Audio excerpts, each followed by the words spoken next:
Welcome to the Scene Snobs podcast. Welcome to the Scene Snobs podcast. I'm your host, Mick Manhattan, and joining me tonight is the man producer, Paul. What's up, buddy? I'm so glad I'm better, and I'm here this week because last week sucked. Yeah, man, you're sick last week, and I listen. I had no idea what else to do because you like told me an hour and a half before, you're like, I'm going to rally. I'm like, well, I don't want to rally. You're sick. So I'm like, but it's the Paul appreciation episode where you picked everything. And I'm like, we got to do a redo on this soon because this really took a turn. Yeah, it was. I don't know. I might start wearing masks every time I fly now because I assume I caught something on the plane back and it just gave me the flu real bad for like 2.5 days or 3 days. And it was gonna happen, bro. Because on planes, man, they don't care. They're recycling that air, so you're just like catching everybody's stuff, you know? Yeah. Tasting every fart in those things, man. Oh my god, you got to bring your own oxygen mask, man. You like not get sick. Just be like, screw you, COVID heads. Yep. Just a flight risk everywhere I go. Hey, what's up, Derpy? How you doing? Thanks for watching. And Amanda, thank you for joining in. Appreciate you. Oh man. Oh, so I had a really fun Saturday, and I'm gonna tell you about it. I'm excited. I was, because when people are sick, especially like when you told me you were sick, I was like, I think about like, what would you watch right now? What can I recommend for? Yeah, I left you alone because you were sick, and I was gonna mess with you. But I was like, what can I recommend for him that would be cool? And like that one night when I was watching Pluto, and it was like The Thing, and it was something else, I was just like, this is like his heaven. He should just be up all night watching this. I was like, I hope he is. No, it's just so like. Saturday I got to have a little movie marathon and I was very stoked for it. I was going to be on Popcorn and Pints that night, and we covered the movie Nighthawks from 1980 with Sylvester Stallone and Billy D. Williams, and Rutger Hauer as an awesome villain. And the second movie that we talked about was Red Heat with Schwarzenegger. Ooh. So I was really excited for it. So I started with Nighthawks in the morning. I like Nighthawks a lot. I think it's a really good buddy cop film before buddy cops became more comedic. There's like no real comedy in it at all. But but it is a very much a buddy cop formula type of movie. So I do think people should check it out. So I watched that, and I was like, oh, screw it. You know what? I started a movie the other day. I only made like 15 minutes in. I was like, I want to watch it. And it's Mel Gibson, 50 Cent, and who else is in it? I think there's other couple. The youngest daughter from 10 Things I Hate About You is in it. She plays a detective. There's another guy in it who plays a cop and everything. Okay, it's called it's called Boneyard, right? It's based on the West Mesa murders, which I guess was murders. Like women were getting murdered, and I'm not laughing about that, but I'm like, and they found like the yard of bones, but I'm like, why can't I figure out what the word means? But I only talk for a living. So I'm watching this movie. Mel Gibson's in it, and he plays a profiler who's going to help this small, or not small, it's Albuquerque Police Department, with the chief of police, played by 50 Cent. And I can't remember what shows he was from. I think he was from John from Cincinnati, but I cannot remember. And nobody else remembers that show, so I don't nobody was watching HBO at that time when John from Cincinnati came out in like 2006. So with that, I'm watching the movie, and it's just a wild ride, right? Because I didn't know what to expect, and the whole movie takes you in all these different like points of view, and then pays off on nothing. Like it says, "We got him," gives you the full payoff, everything's going. Then they're like, "Gotta let him go." What? And they're just like, found more bodies. And then it just comes up with the scroll, and it's just like, the West Mesa murders were never solved.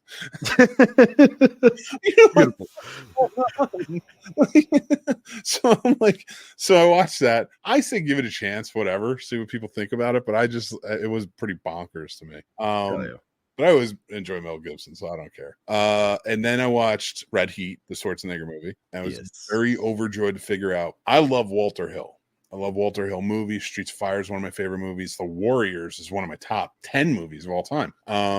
Walter Hill, another 48 hours and another 48 hours. Just really great director. And he does action so well. And I never knew that Red Heat was one of his. I saw it in the 80s, man. And then that wasn't one of my go-tos, you know, because it is a darker movie. But watching it at 42, I had so much fun with it. It's wild, it's different, but it was cool to watch. So then I continued my journey. I was like, I'm going to continue this journey. What else did I watch? I watched, God, I'm losing track of what I watched because I got so into talking about those movies again.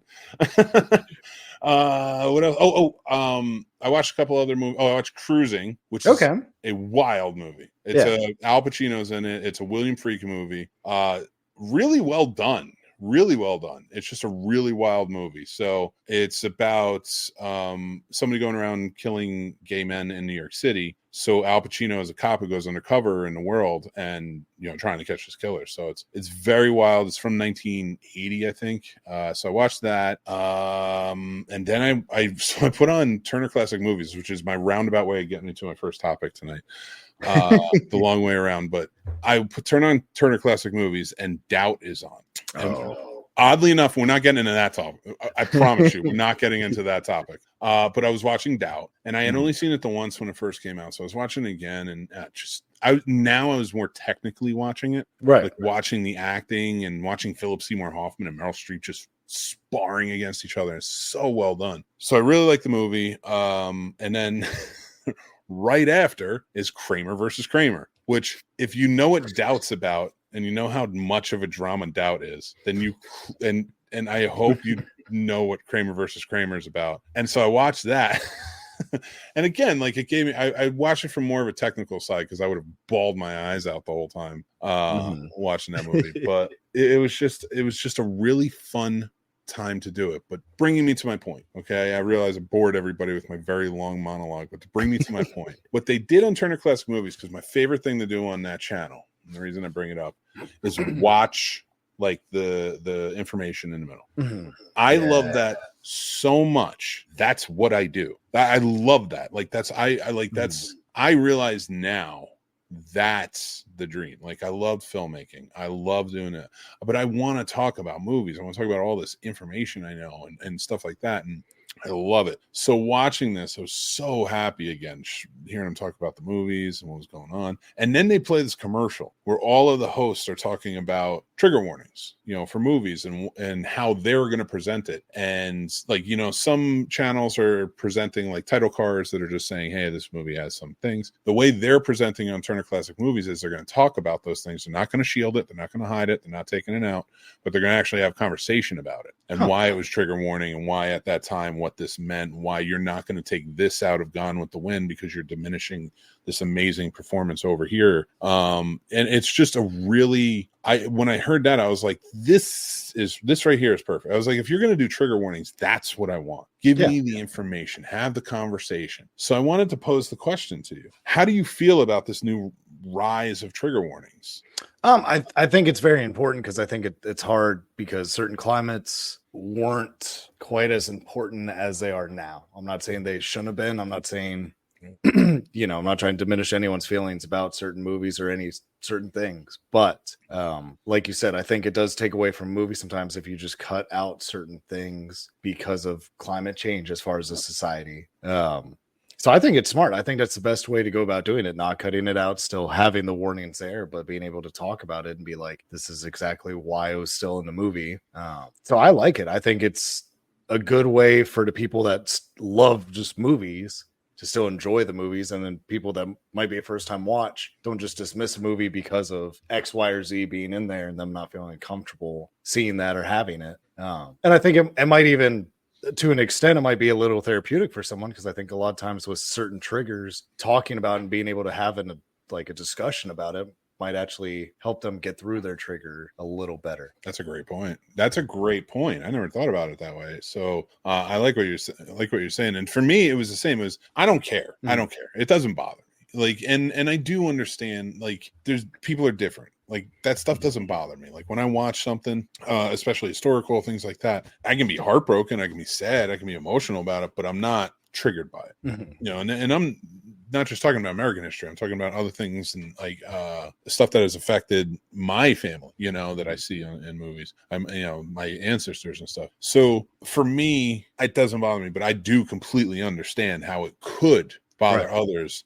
And you know, women who are victims of assault, you know, sexual assault and things like that. Like, you should definitely 100% throw it up there. Right. But that's why I like what Turner Classic Movies is doing. That's why, like, I wish, and I might, I don't know if I can get trigger warnings on a YouTube page. Like, you know, most of my stuff is already very descriptive about it and stuff.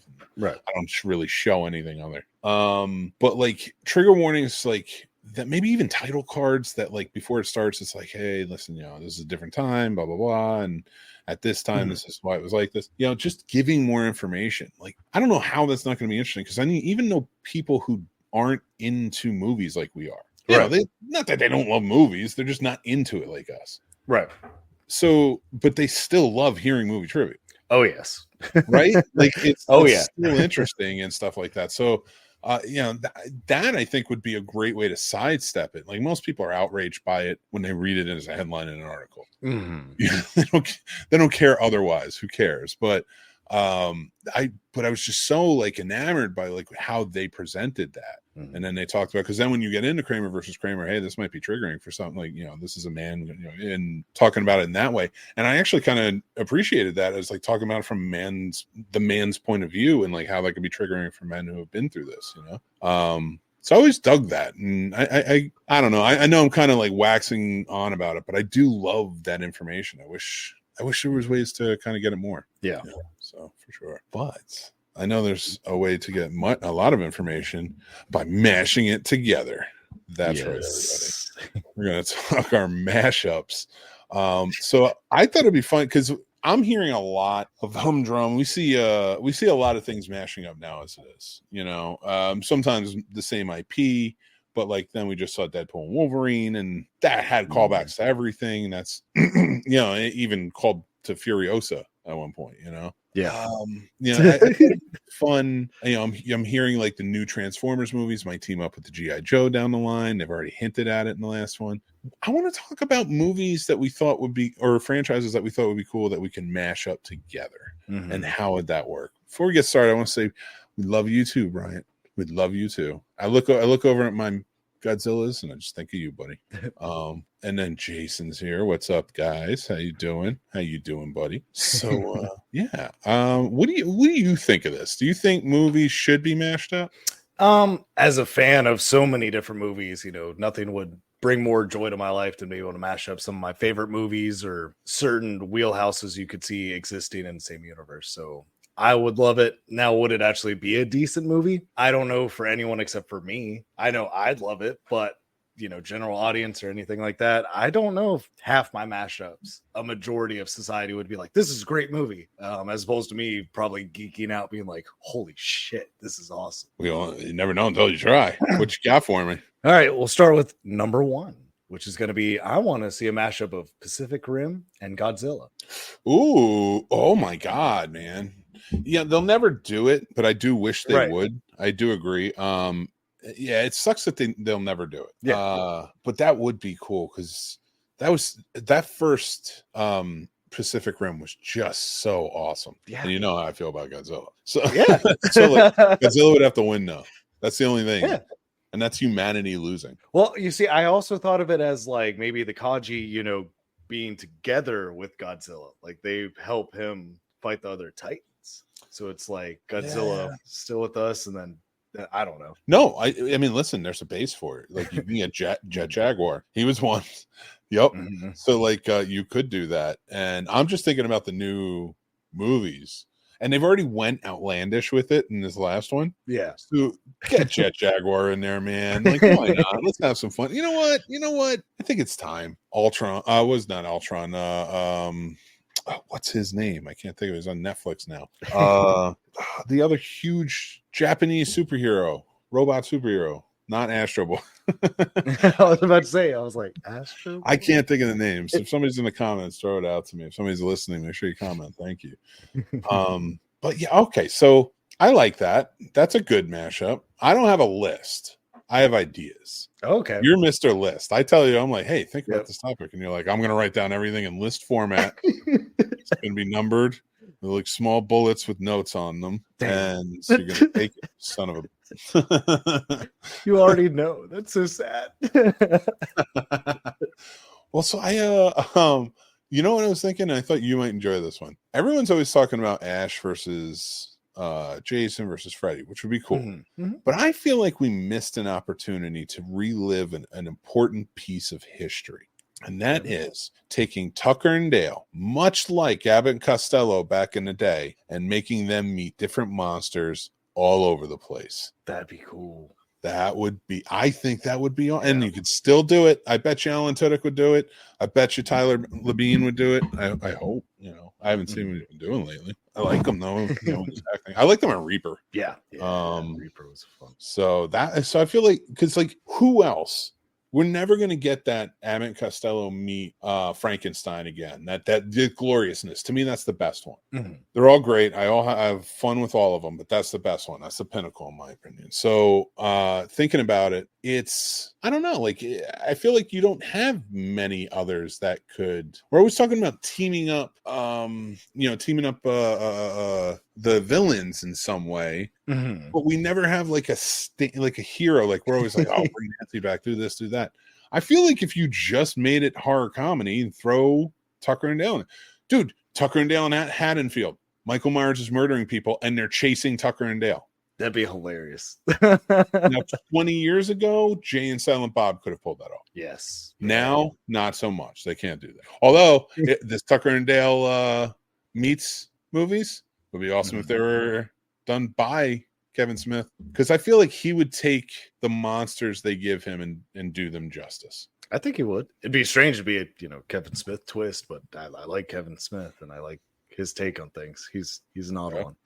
Yeah, he's one I was very surprised, and like when you see a lot of these world building and they're hiring directors, like how nobody goes to him and says, hey, you did build a universe. Hell, you'd not just built a universe, you built a multiverse where God exists and everyone exists in it. And you did it cohesively, not, sometimes on purpose, sometimes not. You just connected the dots down the line. But how nobody could see, like, he's smart enough, and not just smart enough as a filmmaker to do that and to write it out, but he also knows endless knowledge of comic books. Yeah. Like, how is nobody, and I'm not even talking about the big dogs, I'm talking about even the ones who own like the rights to like the indies, like how are you not calling him up, be like, can you build a universe for us? Right. He would kill it. That'd be awesome. And I'm sure he'd love to do it too. Yeah. Yeah. Oh, Three Geeks has already got the hashtag up.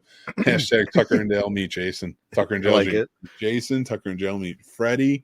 Oh my God, you can have Tucker and Dale go to a sleep science center to, and they nominate themselves to like be put into like small comas or whatever to like test this drug. And Freddy gets to him because it's in Springfield, Ohio. And now the whole movie is them trying to survive with the other teenagers in Ohio. I wrote this shit. Get it done, Hollywood. And then call Nick Manhattan and Paul. Paul's got to come too. Yes. Got to get back to work later, guys. Thank you, Amanda, for watching. Check us out later. We got a lot of fun stuff coming up. And Three Geeks. How do you get Tucker and Dale to Jason? Easy. That's like the easiest one. Right. They can afford a cabin to just like camp and go fishing, and it's Crystal Lake. That's it. You don't need, like, why did Abbott and Costello meet every freaking monster? Who gave a shit? They were just there. Yeah. Like, they're just there. We deal with it. We will allow it. Like, I feel like movies today think the audience, not the filmmakers. I'm talking about like the high ups. I'm talking about the executive. I think they think the audience is too stupid to understand movies. Yeah. Or subtext in any way, shape, or form. There's not a whole lot of it anymore. Long legs. God damn it. Oh my God. There's so many of them. That's just like, this year's been tough. This has been a tough year for movies. I know I'm going off. What's your list? Tell me your list. I got more. All right. Now I'm on the Tucker and Dale. I'm writing movies. So this one, Tucker and Dale and Amityville. That'd be dope. You get hired to paint the house. Sorry, I'm gonna shut up. This one sounds awful. So the pretext is this group of men using this little boy to kill people. It would be none other than Ghostbusters mixed with the Sixth Sense. They just follow the kid the whole time and poach off every ghost that comes and bothers them. That would be odd. Even to see him grown up now be a Ghostbuster. He's like, oh, what happened to you? Bings, like just zap the shit out of him. If Haley Jo Osment has not been going as a Ghostbuster for the past 25 years, what's the point? What's the point? I don't know what's the point of life. If he's not a Ghostbuster on Halloween every single year, and that's not the goddamn funniest present. That's a present to me, I'll tell you that much. But the funniest just like costume ever. I don't know what would be. Like I don't know what would top that, Paul. What do you think would top that? I don't even know. I cannot think of what in this world today. Now I'm not saying in the past there couldn't have been things, but like what today would be that funny of a costume you can put together. like there's, trust me, there's plenty, but like to have Haley Jo Osment in a Ghostbuster costume, somebody get his agent on the phone. That's all I'm saying. They need to do that because he just sit there with a proton pack. Like it'd just be such a fun film. They just watch him all the time. It would be so much fun, dude. I'm in it to win it. All right, let's hear the rest of your mashups because I know I'm going off the rails.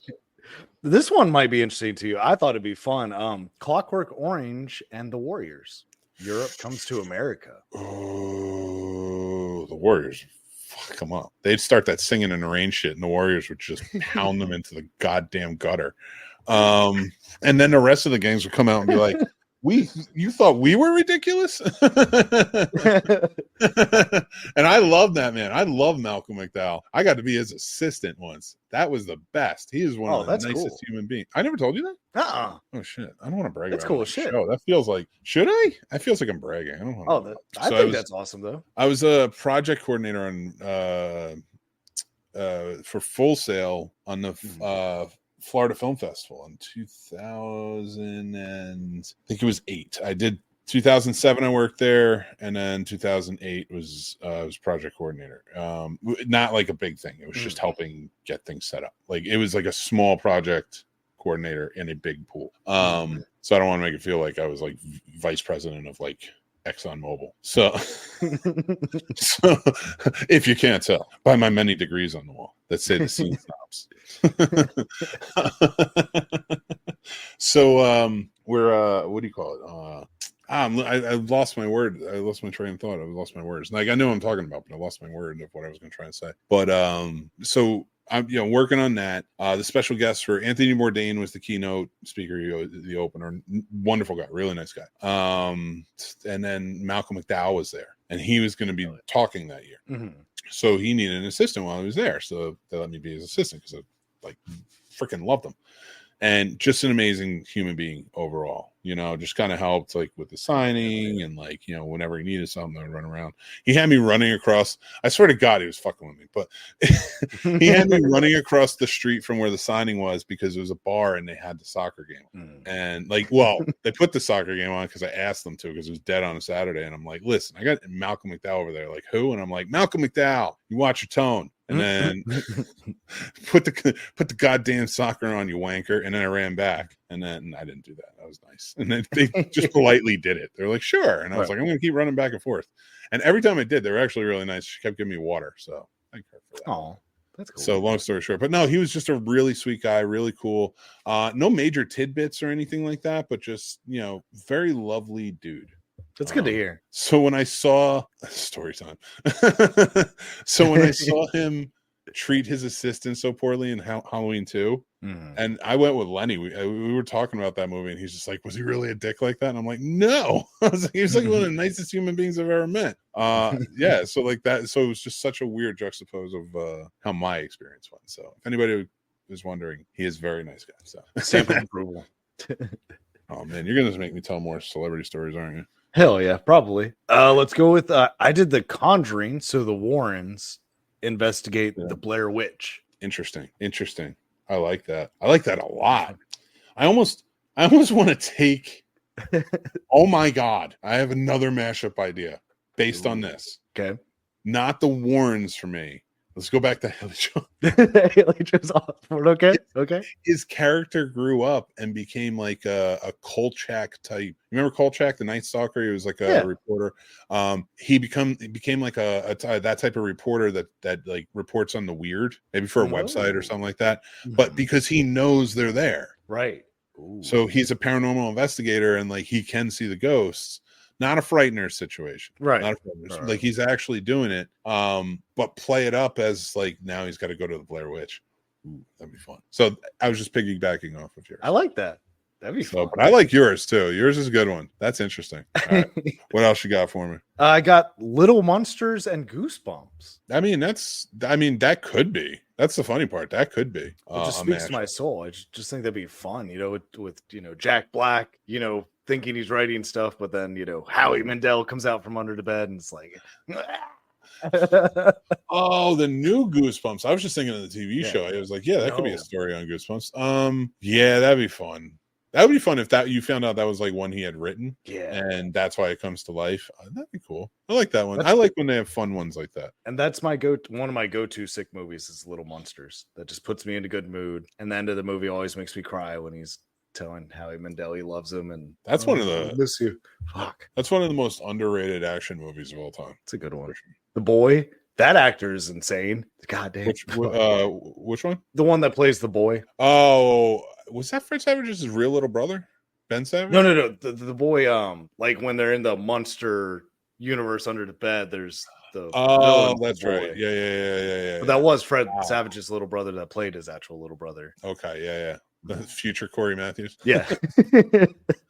Oh, all right. I like those. You got any more? I have John Wick versus Nobody. Ooh, that'd be interesting. That'd be really interesting. Because I don't know which side I would choose. You know what I mean? Like, what if Nobody was tasked to stop this man from taking out all his family since he's the cleanup guy? So are you rooting for John Wick or are you rooting for... You know what would be cool too? Let's mash him up with Fast and Furious. Oh God, he's gone. Would it? I guess that'd be a decent plot for number 11. Yeah, I it's just more so I want to see them and Statham go at it. I think this. Okay, fine. Let's kick out Fast and Furious. Transporter. There we go. John Wick and Nobody. I love it. Oh, can I tell you? All right, I just remembered a mashup that I put together in high school. I wrote this story out to write it as a screenplay because whatever. That's what I did. I was a geek. Leave me alone. Mm-hmm. So, it was Las Vegas is getting raided by a group of bad guys. Okay. And a mystical force led by David Lopan. And while they're in the casino he takes over as his thing, 3 people happen to be playing on the tables that day. And that is one Mr. Jack Burton, Mr. John McClane, and Mr. Ash Williams. Hell yeah. You can tie in like David Lopan gets the Necronomicon. Mm-hmm. Yeah, dude, I was in that'd be intense. I like that. It's just like I had fun with it. And like I was talking about the mashups, I was like, that was such an interesting one for me. That I'm never pulling that notebook out. That's gone for good. The Warren one sounds interesting. It does. That would be pretty cool. I like that. Yeah, that's I've been listening to their book at work, actually. Audible. What was it? The Demonologist. I've been listening to that while putting furniture away late at night. That's lights cool. going out on me and shit. It's fun. I hope it does. I hope the demon comes. No, I'm just kidding. I have something that could be interesting. What if we did it with Shaun from Shaun of the Dead? Fuck yeah. That'd be fun, man. I mean, he's so much older now, but like, I mean, he can get back in a tie. It'll be fun. Yeah. Yeah, you can totally feel that. All right. Well, I think it's that time to move on to our next segment, which is 5 takeaways. Movie remakes. I had a fun one with this. I did too. I forgot about a bunch. When you started saying some of yours, I was like, motherfucker, I forgot that was a remake. I know. Some of yours too. Actually, one of yours inspired one of mine. Oh. So, and it's not the one you think. So let's get started with our number 5s, shall we? Oh, that's yes, sir. One. I want to start there. Don't want to start there. The one that got inspired by Mr. Paul at number 5, and his, of course. Paul's is Let Me In, the remake from Let the Right One In. Yes. And mine is The Mummy with Brendan Fraser from 1999, which is a remake from the Boris Karloff Mummy. So, yes, it is. These are, I love this. And you were the one who inspired because I forgot about The Mummy as a remake. Yeah. and even that has a remake, but that wouldn't go on my list. No. Yeah. The Brendan Fraser Mummy is top notch. That's your number 6. Yeah. Coincidentally enough. So tell me, why is Let Me In such a great adaptation of the original? I like that this one's take was less of a horror and almost more of a love story to me. So as a horror fan, it had horror elements, which of course I love as a huge horror fan, but I thought they did a good job just almost making it seem like a friendship that's turning into kind of a love type thing. And I just thought it was beautifully done. I kind of liked a different take of the original that was mainly just kind of a girl that obsessed is a strong word, but enamored with the boy and just kind of kills off anyone that bothers him. And it was just kind of more of a straight horror to me. Yeah. This one was. I get that. They did add that element to it, and I like that. For me, why I chose The Mummy and why you reminded me of it, I went with a theme with mine. It was remakes that I feel improved upon significantly. I love Boris Karloff, and I respect The Mummy and the creation of it and the design and everything, but I don't love the story. It's kind of boring in my opinion. Okay. This is the best Mummy movie by far, right? And it's like they blew it out of the water with this one. This set a precedent, in my opinion, of how Mummy movies should be. I think Tom Cruise and his action Mummy movie was on the right track with doing action, but just executed insanely poorly. So like, right. You got to do something like this. I really appreciated it. That's why it's my number 5. So good deal. Let's see what number 4 is. So, great choice, by the way.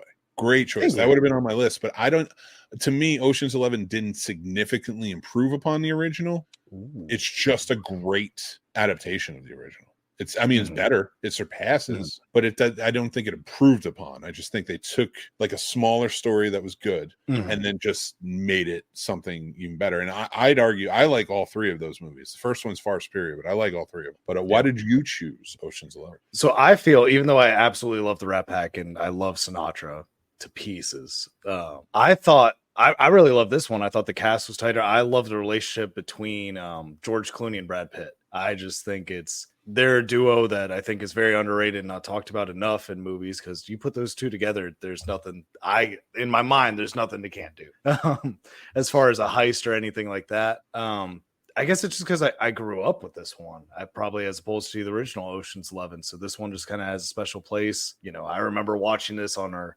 old corduroy couch on the, in the basement of my house with my parents that I grew up in. Nice. I remember the burnt popcorn. Anyway, so like it just has a special spot more than the Ocean's 11 of the Rat Pack. And I didn't know The Secret Life of Walter Mitty was a remake. Yes, it was. There's I think it was in the 30s.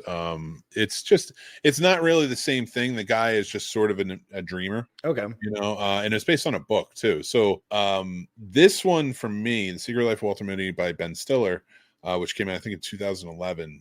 It was either 2010 or 2011, I believe. But it was just a truly fantastic film from beginning to end. Like imagery of every visual in it is just impactful. The music hits in every note properly with every cut. He made such a brilliant film that didn't do well, and it bugs me because it is truly, like, if you have not seen this movie, go watch it. It is so wonderfully done and beautiful little story too. Yeah, that's why it's one of my top remakes of all time. Like it far surpasses all the original. I think that movie would do well now, because I think the problem was then is I just don't remember exactly what was going on in the world then, but that movie is super inspiring to me. And I feel like that was a time where we weren't necessarily looking for inspiration. So I feel like right now with the climate of everything, I think if that came out right now, it'd be top box office across the board, because everyone's looking for feeling better and being inspired to follow your dreams. And I'll tell you, Gen Z, if any Gen Zers are watching this, I'm saying it, watch The Secret Life of Walter Mitty, the Ben Stiller version. I think they'll really like it. you know, I think the younger you get, you're right. Like I have the argument with people all the time where they're like, oh, Gen Z doesn't care about anything. It's like, no, I think they care about themselves more than they care about what you want them to care about.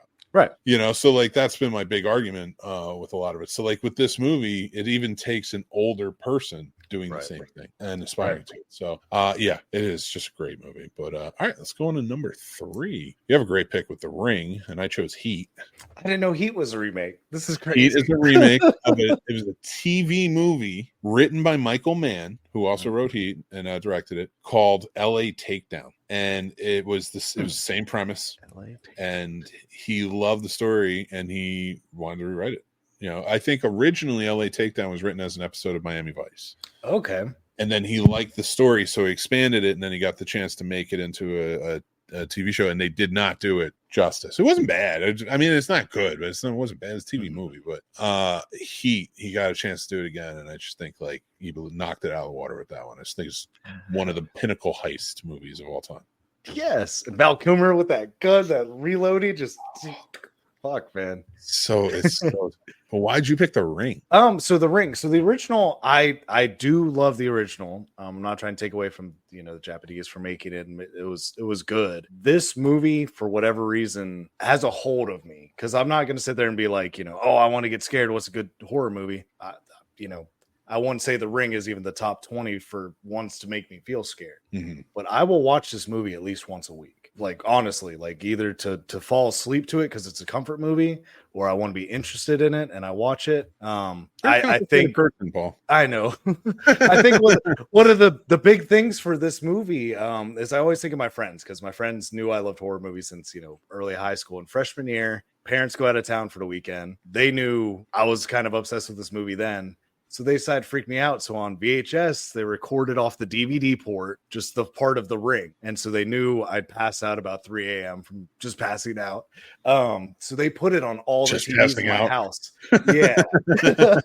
So they put it on all the TVs, and then they cut off all the lights to the entire house and just hit play on all of them. So I wake up to every TV in our house just playing The Ring part of The Ring. And they got me good because, I was waking up not completely in the right state of mind, and I was freaking out. I was running through that house. I was a mess, and it was worth it. I'll tell you, that wouldn't happen. I'll fight her. I'm like, fine, let's do it. I can't run, so crawl your ass out. Move your happy ass over here with your tracking and all that weird stuff, and I'm going to knock you down. I'm going to die. I'm going to knock you down. No monsters getting me. So number 2. Number 2. Yeah, I knew you were gonna hate mine, but It. I like It. It's a good choice. That was a good one. I like the first one more than the second one, but not bad altogether. Why is it your choice for number 2? I love, if I had to pick apart this one and the Tim Curry one, I just love visually how they did this one. They just made it darker. And it was nice that they were able to bring more blood and gush to it. The opening scene with Georgie and his arm getting ripped off. I didn't see that coming. So I was like, God, holy shit, this is what we're in for. I really love Skarsgård. I love his depiction of Pennywise, as opposed to Tim Curry's was more friendly, goofy, but still, a killer alien creature. I thought this is one that if I were to be scared of one, I'd be more scared of this than Tim Curry. I just wanted to chill with Tim Curry, almost like the Devil's Rejects. Are you looking forward to the show that they're going to do? If it's done correctly, yes. I feel like a lot of times with TV shows that are kind of straight horror, they drop the ball. Because what was it? I watched Nosferatu, and I tried a few other horror TV shows, and a lot of times they don't hold up. They would get you in the pilot like they're supposed to, and then second episode you're like, well, this just must be a fill-in, but then by 4 or 5 you're like, okay, they just didn't know how to hold it. Like, this is why horror almost is better as a movie than a show. And I think when American Horror Story first started, they did a good job with their first couple seasons, but even them, I'd say seasons 4 on, they've just consistently dropped the ball and just kind of made it to where I don't even give a shit. And I used to have a group of like 15 friends. We'd watch those episodes every night. And then now, I might watch it if I have nothing else. I'm like, oh, the new season just dropped. I guess I'll put it on. So I don't know how I gave up after Hotel. because even from like, you're right, from 4 on, it was just terrible. And what bugged me the most was none of it was good all the way through. No. Even the first season, the second season, it's like, I don't know what it is, but it's like he gets halfway through a season and drops the fucking ball. Yeah. It's like, you're doing it beautifully, and then it's just like, extend it 6 more episodes and fuck you guys. Like, I don't know, it's weird, and I don't like it. And like even the one with the clowns, which was later, where everybody's dressed like the clowns and it was the suburban street and such, that kicked off. Like, that was like, this is going to be one of the best seasons yet. And then it turned around and I was just like, what happened? I was like, what happened here? Like, this is insanity. It's like you had like one of the best seasons yet, and you turned around and you like just took a steaming pile on it. It was crazy. But I definitely get with it, though. They had the perfect setup too, because they're making it a political season at the height of our, Trump and everything else going on. So it's like you had everyone's attention, because this is like half real, half fictional, and everybody, like, they could have made that. I mean, like that could have been a show everyone talks about for years to come. Well, that was the thing. He did a good job. I'm sorry for anybody who's watching this as a clip, but you're getting our TED Talk on this. He did a good job, because like, even setting up how he was able to take power in like a cultish way and build it up, and slowly but surely, and like how the rhetoric became and all this falsehoods and such. I was like, you should have just done a show like that and lead him to becoming president. Right. Or something like that. Not have a really cool story that turns super political all of a sudden. You're like, I'm like, man, you took me down a journey and then you screwed me, man. I was not happy about that. But anyway, whatever. I was tired of it. Anyway, I chose Roadhouse. I think this Roadhouse, I love the original Roadhouse, but I love the original Roadhouse for all the reasons that this movie improved upon it. It's so campy and cheesy and crazy. This movie has some camp to it, but it is taken seriously. It handles mental health seriously. The fighting is done seriously. The story's not bad. I mean, I don't understand how people get shitty about the story and then love the original. It's like same shit, but but with a better ending, in my opinion, with a better ending and a better message in it. Like, whereas the original, this movie is like, in terms of parallels, is like Unforgiven. Okay. For good reason. It's just, so if anybody who hasn't watched Unforgiven, the Clint Eastwood movie, it's a great, great, great Western. That the entire movie for 2 hours tells you that superhero cowboys that we see in movies do not exist. They don't exist, and they keep demolishing all the big wigs back in the day throughout that entire movie, until Clint Eastwood's character William Money shows them that he was a superhero cowboy. He was one of those ones we saw, and he takes them all out, and it's done really well. And I know I'm not doing it justice. You should go check it out. But that's what this reminds me of, was the fact that heroes don't, and especially in today's world, that was a society of people who were like, everyone who was involved got their comeuppance. All the bad people died, but the one who was just as bad as they were, but he was fighting on the side of good, wasn't allowed to stay. We cannot tolerate your hero here, your type of hero here. It just doesn't work anymore. So that was the message. I love that aspect of it. So it improved upon the original, which was all those cowboys are superheroes. Right. So it is. And now they improved upon it and said, like an actually worthwhile message, in my opinion. So that's why it's my number 2. Now, number 1. Great choice, by the way. I cannot go with just one of these, because that's fair. Hey, I understand. Both of them are the movie from David Lynch's movie, and in my opinion, are far superior versions of the movie. Like, not even the same galaxy, man. Like, yeah. That's why I forgot it was a remake. When you said Dune, I was like, I completely forgot about Lynch's. Like, this is Dune. When I think of Dune, anyway, I'll let you talk about Dune first. It's the one you think about. You're right, because it is the superior one. And here's the thing, everybody gets all mad and uppity about it, and like, and especially I know people are going to be like, oh, David Lynch, he's retired now with everything going on. How could you say this? I fucking love David Lynch. David Lynch in his interviews and everything else as a person, I have learned a lot from his movies and his composition of shots and just his writing. So don't talk to me. I've studied David Lynch. I have a high respect for David Lynch. I've watched all of his weird ass movies that make no goddamn sense, but are still enjoyable for some reason. I don't understand it, but I do. But the one I do not like is the same one he can't stand. And I hate when fans get all shitty with me about it. And it's just like, it's Dune. He didn't even like Dune. Right. So yeah, this is a far superior version to that. I can credit a lot of things that he did on that movie Dune that I appreciated, but this was a phenomenal remake, and it's the pinnacle of sci-fi. I think this is the #1 sci-fi movie ever.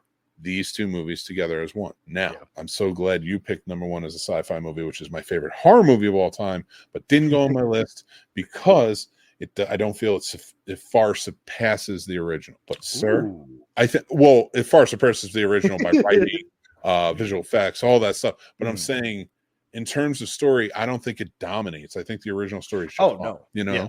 So that's more in terms of what I mean. Like I like movies that remake old ones that were just not that good. But The Thing, tell me about it. I know it's your favorite. Talk about it. God bless it, man. John Carpenter. I mean, everything about this movie is amazing to me. I love the visuals. I love how if we actually knew what Norwegian, we could have known he was yelling about the dog at the very beginning. Things, you know, we didn't even know. Like, I didn't know until I became a bigger fan, looked into it. Then I was like, that's crazy that the answer was there at the beginning. And, you know, he doesn't get credit as much as I think he should for this one out of all his films. And he's had great films. Cast is perfect. I couldn't imagine this being any other cast. Everything about this movie is terrifying. I mean, you start with the isolation. That's a terrifying situation by itself. You're snowed in. You're with the same people.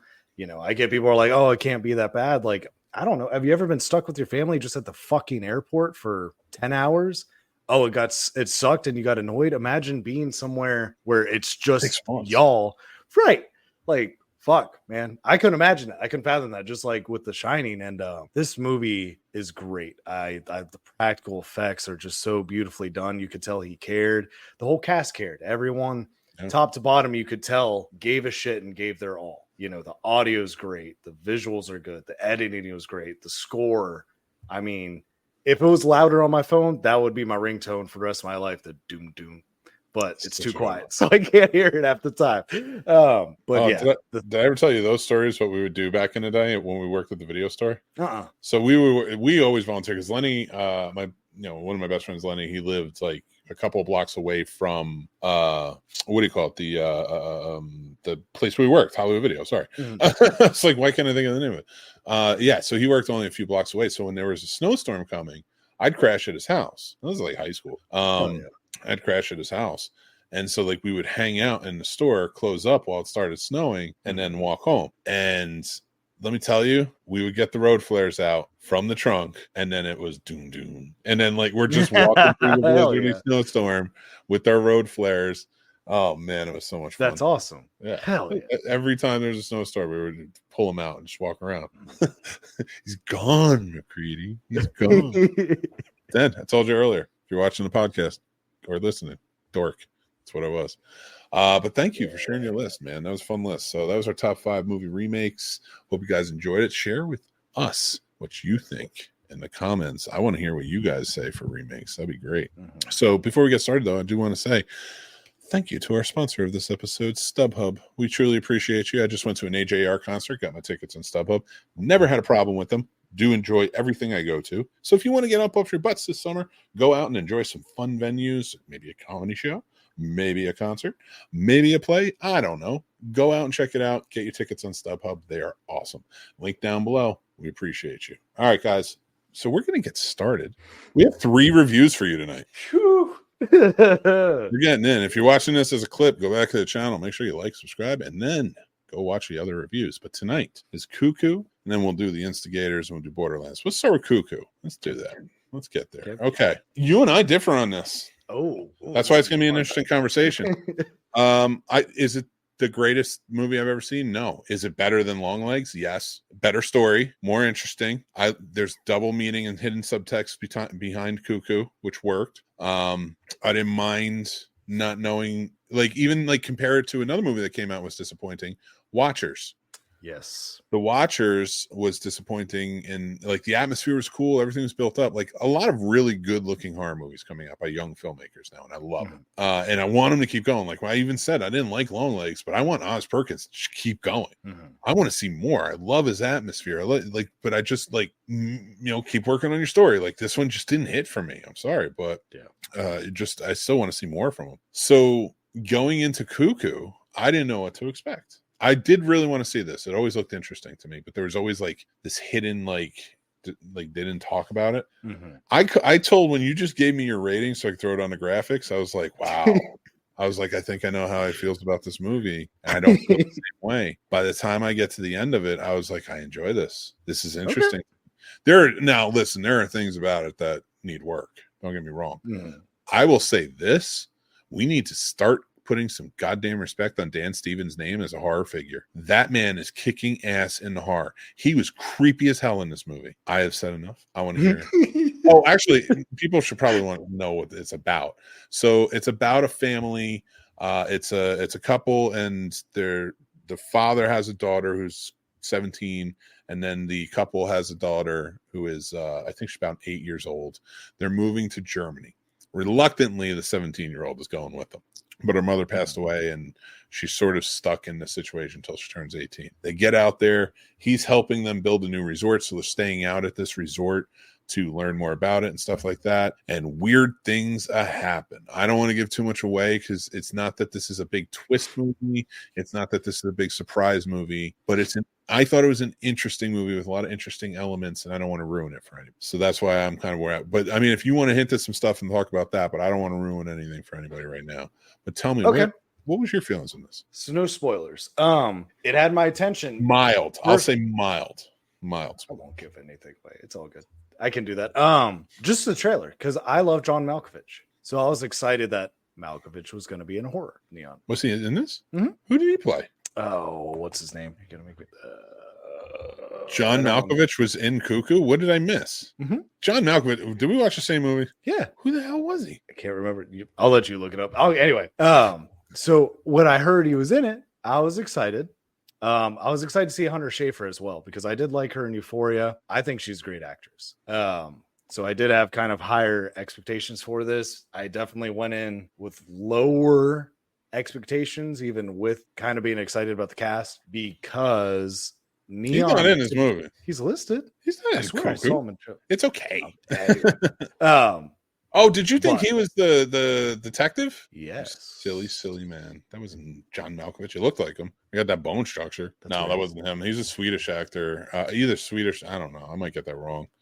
Swedes are going to get mad at me. Oh, no, we're going to have a thing situation again. But this movie really didn't do it for me. I mean, I'm not trying to shit on anything you said. I thought Dan Stevens it seemed cheesy, like a Bond villain to me, like at the get-go. He was just a little too much. It was just too much in your face that he was obviously, the villain of the story. I was kind of.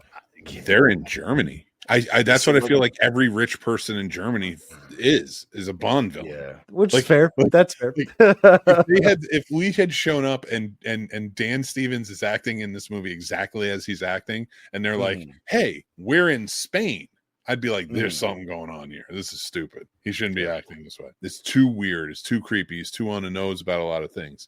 But it's Germany, so I was like, "This dude looks like he's about to go to war with everyone again." Like he just seemed like a problem from the jump. I have to politely push on that a little bit. And it's not that I have any hatred towards the Germans or anything like that. It's not that at all. I think I've never been to your lovely country, and I would love to check it out at Oktoberfest. but and because every other country talks about America and how they come off, Germany kind of comes off exactly as Dan Stevens acts in this movie. It's fair. You don't have to agree, but I'm just like, that's where I stand on it. The only cringy scene, without giving anything away, is the bandage you see on her head in that picture right there. Is when she needs to put that bandage on. That's the only scene out of the whole movie where I was like, oh, okay, that was a little cringe. But past that, I mean, it just didn't seem scary to me. It wasn't that. I understood some of the subtext with them talking about the years and the parents, saying, oh, we had our first anniversary here, this and that, I understood what they were getting at. I don't know. To me, like I said, I feel like if that's the movie you're trying to make, that's more thought-provoked, that's how you should market it, not make it a horror. Because when it's horror, I kind of want to face value with a horror. Like what kind of creature, supernatural, this or that, a killer, yada yada. And essentially almost that be it, unless you're going to conquer it. Great. With all that being said, though, I will say Hunter Schafer was amazing. And I will say, I've never directed a movie. I've never written a movie. He's a young director. He's, he doesn't quite have his stick yet. So I hope that he continues to grow and it gets better, because, I'm not going to shit talk the director or the writers for this because I've never done it. And I know he is new. And I think this is better than some of his other films. So, hopefully it continues to get better. I hope Neon picks up more, because I feel like Blumhouse is a lot better right now. Which is funny because I saw when this movie got released that Blumhouse quickly kind of crapped on the movie via tweets and then announced they were coming out with like a couple of new movies because he was scared of this one. And I was like, let's not be a competition, you guys. We're in the same race. Let's just all make good movies. Make good movies. Yeah, that's the thing. Like, yeah, I would put Blumhouse a little bit over Neon, but only because it has hits. Yes. And generally, that's the ones they try to stuff on Amazon Prime, and I'm talking about the horror element of it. And like Blumhouse is horror, so you guys know that. But I liked Cuckoo. I'm not normally a Neon fan. That honestly, they mostly all come off kind of like Long Legs did, to that effect. But this was one that I thought Hunter Schafer did a great job. She led this movie perfectly. I liked the creepy aspect of it. I do agree with you. The plot is thin, especially in terms of the creatures that we're talking about in this. There's also a lot of elements to this that just missed their mark. But she held her piece through all of this, held it together, I think, really well. And that's why, for me, I gave it a 3. Okay. 3 out of 5, but you gave it a 2 out of 5. I might watch this again. I feel like there might be layers to it. Yeah. And that's a good sign in my opinion. So, okay. Right. Definitely better than most of the horror I've seen recently. All right. Well, that was our review of Cuckoo. Thank you very much. Go join our Patreon. All right. Let's that's for a clip later. let's review. Do you want to do this or Borderlands next? Instigators fine. All right, let's do the Instigators. Kick it off, everybody. All right, join our Patreon. So the Instigators, written by Casey Affleck. It stars Matt Damon and Casey Affleck. They are two criminals. Well, one is a dad just trying to get some money to help his son. It's almost like a payback situation. Like, I want this amount of money and that's it. That's all I need. $32,840. There you go. You see, and Casey Affleck is like a career criminal, has been in prison, and like he doesn't want to go back. He's not a violent criminal. He's just a guy who does jobs. Like, he breaks in and does stuff like that. So, and Matt Damon was a Marine who's down on his luck and owes a lot of money to child support and stuff like that. So, like, he's down on his luck. So, definitely what some would refer to as like maybe deadbeat types. But they definitely in this movie prove why they're not. Right. This was directed by Doug Liman. I thought it was really well done. It was good comedy to it. The guys played well off of each other. But the thing I liked about it is it's not goofy comedy. Like, I love the Bad Boys movies. They are really intense. That'd be a good mashup. But with like John Wick or something like that. Yeah. But like the Bad Boys movies, you have to watch or listen to the podcast for all of that. But the Bad Boys movies are wonderful, but they're very funny. They're very silly. I thought this was really good buddy film. Not super funny, but it worked. What did you think of this movie? I enjoyed it. I thought, my rating will reflect, what I'm saying. I thought it was kind of a run of the mill. It's kind of what I expect from an Apple original film. I'll throw it. There you go. So I did enjoy it. Like, I'm not saying it's bad. I can see why they went straight to stream. I don't think it would have done well in theater at all. But I thought it was good. Casey Affleck's character was a lot of fun. I love that you can tell, like, it's got to be written in his agreement somewhere that he always gets to wear a green fucking hoodie and all these lower films, because he always iconically is wearing a green fucking hoodie. Therapist, really? Yeah, because he had like Hung Kao was great in this. She was hilarious. like so serious and stuff. And her and Casey Affleck going back and forth. I was about peeing their commentary. Oh my god, yeah. There's so much fun. Like, it was a really fun, wild ride, and I was like, that's something I like. This is another one of those fun movies that we've been getting lately. Again, it's not overly comedic, but it's actiony fun. It doesn't take itself too seriously. I never felt like they were in so much danger they'd never get out. Right. I like that the villains in the story, and there's a bunch coming from everywhere, like, are a little more exaggerated, so it lets you add to it some more. I love this movie. And this is going to be a go-to. I'm going to watch this again, probably multiple times. So you don't smell that? Fucking A, bro. What?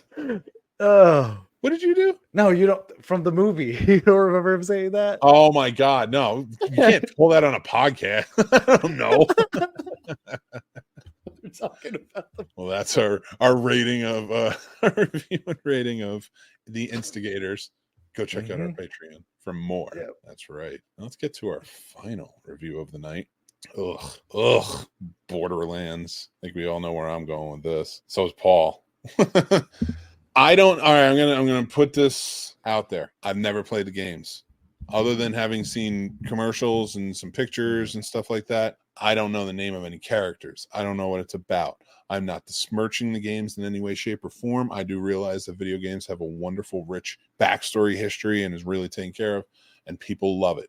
I got nothing to say about the video games. Saying that off the bat. If you love it, good on you. Maybe I'll try it one day, but this movie didn't help me want to.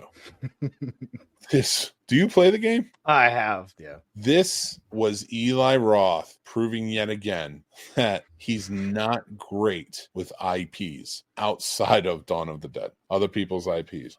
Even his movies are a little bonkers. I don't mind them though. But outside of Dawn of the Dead, which I still think has problems compared to the original, but I respect it, and I think it's a well-done movie.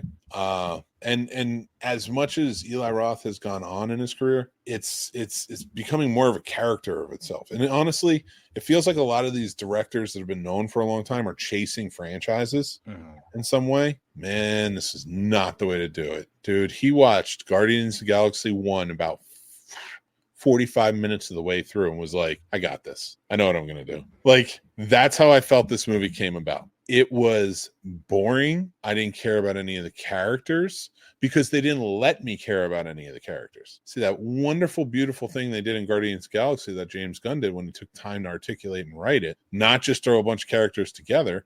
And you literally, in all of these characters, have exactly Cate Blanchett is Star-Lord. The dude in the mask is Groot. She's wearing bunny ears. They called Rocket Rabbit. Do you not see Drax up there with the big old gun? Huh? Do you not see the quirky scientist lady or like the psychic like chick? Come on. It's Guardians of the Galaxy Eli Roth version. And here's the thing, like, I like Eli Roth. I want to talk to him. There are directors, like, he knows so much about movies. I would love to just have a conversation with him. This is at least better and more entertaining than Rebel Moon, which was just abysmal. But not by much. This is not the worst movie of the year, in my opinion. That will always remain the Atlas. That is the first and only, well, that's the first of, I hope, only a 0-star review. Atlas got 0 stars for me. This did not get 0 stars. Didn't deserve 0 stars. There are still some things about it that made me chuckle, but man, did they not do this justice. And I don't even know anything goddamn about it. So I am going to shut up now. Paul, what did you think about it? So I did go in there with kind of higher expectations because I've been listening to a podcast called Bad Friends with Bobby Lee, being one of the characters. And he was talking about how he's doing some of the voices in the movie. So how he made it sound, I was like, oh, this is going to be great. Like, it looked like a ripoff of Guardians of the Galaxy in the trailer, but maybe I'm wrong. Maybe the jokes will hit. It'll be a good movie. And from just a technical standpoint, and I'm not sitting here saying I know everything, the editing was ridiculous. it didn't seem like anything really went together. Like it was just choppy. I was like, what is it? This almost looks like a fan made movie of Guardians of the Galaxy, but they couldn't use those names, so they just made their own. The jokes, because I was in a theater with a decent crowd, like even the kids aren't laughing because these jokes are so juvenile and not even like funny. Like that, like maybe something a 4-year-old might joke about saying the word pee or something. Anyway, this movie was bad. I would say watch at your own risk at home, but I would not spend a penny on it. I would wait for it to go to stream on Netflix or whoever picks this up. And it sucks because they did have a pretty solid cast. Good actors and actresses that I know can do a great job. And I'm not saying that they ruined the movie. They just didn't have anything to work with. And this was 2024's version of the Peter Pan movie that was absolute garbage with Hugh Jackman. That's pretty bad. This was terrible. Here's the thing, though. It could have been, now, again, not comparing it to the video games because I don't watch or listen. I haven't watched or played the video games, but it could have been interesting for someone like me who doesn't know that if you had given times and actually fleshed out your characters. You fleshed out none of your characters, and by the time I start caring about one, you are already on to the next one, doing something completely different. It moves too fast at times. Like there were times, at least in Guardians of the Galaxy, this is a blatant ripoff, so I'm just going to use that as the example. There are times in Guardians of the Galaxy where we got to see him bond real quick, like those little moments that are just really well done. That type of writing, when you watch a movie like this and you watch a movie like Guardians of the Galaxy, it gives me faith in what's going to happen with DC going forward, because I know James Gunn thinks about those little things. He's trying to connect everything. He's trying to make sure there's humanity in certain roles, stuff like that. God damn it, he made more humanity out of a tree and a raccoon than anything else in the MCU. Like Jesus. So you see those things, like that's really well done and taken care of. This didn't seem like the characters are really cared about. It was thrown together, and this was one that was made that was almost like the audience is stupid. They're not going to understand like why it's bad. They're just going to look at the pretty lights and go for it. And it's like, nah, nobody's like that anymore. Like we got a lot of good now, and like any filmmaker who ever would say that, I'm not saying they would. Any filmmaker that would ever broach that sort of thinking, knowing how TV is today and how amazing you can do on television, is kidding themselves way too much. But let's give our ratings for this one. Both half point, half star, half mic on it. Out of 5, yeah, both. Like it just was terrible. I'm with Paul. I did not give it a 0 because I did not want to give another 0. That's all. So that's where we're at with it. Like. Did not care about any of it, even the glowy wings. So with that but they got a half star for me just because of behind the scenes guys. You know what I mean? I get there were operators involved, there were people holding boom, special effects guys, all that. So I'll always give at least half a point because they deserve their credit. I'm not saying they didn't technically do their jobs, and they did. No, they did. Hey, they did their jobs. I agree with you 100%, and I'm not trying to be callous, but that's why I bought the ticket. Right. That's it. That's the only reason why. So they were not Eli Roth, not the so like they were, because they'll get more jobs. They'll do, but I agree with you. Like, and they put the work in and stuff like that. But this was a failure of execution on higher up level, not the people working on it. So, all right, let's get to mixed movie pick, and then we're getting out of here. Of course, it's from 1979. Mixed movie pick this year, because I was just watching it. Kramer versus Kramer. Go check it out. I made a classic film review. It's going to be up probably tomorrow, and then either tomorrow or Thursday, so you can check it up on the channel. We got lots of fun stuff going on, so guys, make sure you're checking it out. Make sure you are a member of Kramer. Just let me give a quick rundown if you haven't seen it. It is a very dramatic movie. It's about a family, a mother, father, and a son, and the mother decides to leave the family, leaving the father in like a frenzy. He was a workaholic. He was really a dad, outside of like, hey son, good night son, sort of thing. And now he's thrust into the main parent role, and you see over the course of that him adopt that and take it and go from completely stressed out about it to making it work for him, making life work for him. He's really enjoying it, being a divorced man, having his son. And then she comes back into the picture, and it becomes a courtroom drama. And it is It can be a gut-wrenching one sometimes, so there's trigger warning. Yeah, but it's a wonderful story. Amazingly acted. It got so many awards, but I'm gonna let you watch the classic film review. We talk about all that stuff and more about it, so you go check that out on the channel. But guys, if you want to stay in the know, the only way to stay in the know is join Patreon. So you got to do it. So hopefully you guys will be a part of it and join up. You can join the free tier or you can join a paid tier. Either way, all will get you into the Discord. Just once you join up, message us and we'll send you the link to the Discord so you can join in. And we have our newsletter for the free tier. We share our links on there, share other movie reviews, written movie reviews, and so much more. We also offer discounts, and we're doing a giveaway right now. Actually, I can talk about. We are currently doing a giveaway. Free or paid tiers are entered once you join in, and one lucky patron winner will win the Deadpool popcorn bucket, and another will win the Wolverine cup. Both very cool stuff, and I can't wait for you guys to see them and check them out. But all you have to do is join up on the Patreon. You're automatically entered. We'll put you on the wheel and we're going to spin it. If we get to 100 followers before August 20th, we're going to spin the wheel, and 2 lucky winners will take those home. We'll each take each of them home. We got to do it right. Got to say it properly. One winner will take one thing home, one winner will take the other one home, and it'll all be fun and you'll love it. So and then you guys stay by, because we're probably going to be doing some more of these very soon. I got my eyes on a couple of movies coming up soon, and they have some cool popcorn buckets, so hopefully we can do it. And we're going to be doing other giveaways, merch stuff, and things like that. So join up on the Patreon. We truly appreciate you. Again, thank you to our sponsor of tonight's show, StubHub. We love you. Go get your tickets now down on the link below. All right, guys. Before we go, Paul, what you got for me, man? What's up, buddy? I guess just keep watching, keep listening, keep loving the magic movies, even though it's been kind of a tough couple weeks. Hang in there, you guys. School's starting back.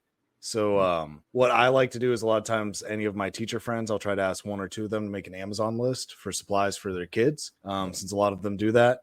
I'm not sitting here like I'm sitting on top of a lot of money, but hey, you guys, if you can spend $10 to help a teacher get pencils, or even $5 just for erasers, it goes a long way. So I test y'all to branch out there and just try to help these teachers out, because a lot of them do care. And I know a lot of times we only see the bad teachers and things like that, but a lot of them really care and care about the students, and money's tough all around. So if you got a couple bucks to can spare, try to find a way to help. Very hard to argue with that. It's a wonderful thing to do. And another thing that the teachers really do love too are wipes, tissues, things of that nature, especially in the younger years for sure. It helps clean up with a lot of illnesses and stuff. These teachers do have to work with sometimes up to 30 kids in a classroom. And during those winter months, it gets really sick and it can be really tough. So I agree with you, Paul. If you guys can help out and doing any of that stuff, help teachers, supplies, whatever they need, go to your local schools. On their website, sometimes they have the information up there. You can call them and just say, hey, do you guys need anything? Can I donate anything? It goes a long way. There's lots of stuff coming on sale soon. So yeah, Paul, that's a great message. I really appreciate that. Thank you. And thank you for doing the show tonight. Guys, next week will not be live because I'll be at Podcast Movement DC 2024. I'm very excited about it. For the 4 days, I'm going to be down in DC, up in DC, I should say, or over. It's actually that way. So we're going to be over in DC, and I'm going to be networking with a lot of podcast industry heads, sponsors, things like that. So I'm super excited. So they get to know who the Scene Snobs is. I'll be representing us hardcore, the Snob Nation. But I will also be filming, putting it up on social media, stuff like that. So go check it out. You can follow TikTok, Instagram, stuff like that. No more Facebook. Done with Facebook. So no, but yeah, so yeah, please. So next week we are going to have a recorded episode. It will be out next Tuesday. You can check it out. You'll be able to watch it. You'll be able to listen to it. And then the week after that, we are moving for a little while, just for a few months. We're moving to 8 o'clock at night. Now, the reason being is because I know somebody who has one game on 8 o'clock at night, and I know somebody who has another practice at not 8 o'clock at night, on Tuesdays now. They both are going to be doing stuff on Tuesdays, so I have to be out until about 8 o'clock, and we'll do the shows then. So from now on, well, not from now on, for the next few months, getting through Snobtober, we're going to be at the 8 o'clock hour. So thank you guys. Make sure you're checking out for that. Until next time, I'm Mick Manhattan. Remember to like, subscribe, hit that bell. This is the Scene Snobs channel. We appreciate you joining in. We'd love for you to be a part of the Snob Nation, like we said. And until then, remember to be kind, stay classy, and take care of yourselves. That's important. Bye.